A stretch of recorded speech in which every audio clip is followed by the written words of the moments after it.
சிவகார்த்திகேயனுடைய sketch வந்து ரொம்ப கரெக்டாக இருக்கு. சில நேரம் அவர் எதிர்பார்த்த வெற்றி இல்லாமல் போயிருக்கலாம்.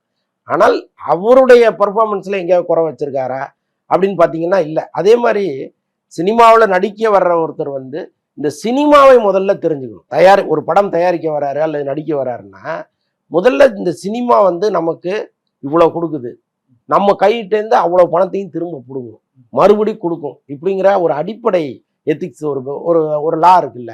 இதை தெரிஞ்சுக்கிட்டா தான் நீங்கள் வளர முடியும். அதை தெரிஞ்சுக்கிட்டவங்க விஜய் சேதுபதியும் சிவகார்த்திகேயன். நீங்கள் நல்லா பாருங்க, இந்த சினிமாவுக்காக நிறைய இழந்தவங்க, பொருளாதார ரீதியாக 2 பேருமே நிறைய இழந்தவங்க. ஆனால் ஒரு நாள் கூட அவங்க சோர்ந்து உட்காந்ததே கிடையாது. இப்போ என் சம்பளம் போகுது இந்த படத்தில், என் சம்பளத்தை நான் விட்டு கொடுத்தாதான் இந்த படம் வருங்கிற சூழல் வருதுன்னு வைங்களேன், தயங்காமல் 2 பேரும் கையெழுத்து போட்டுருக்காங்க.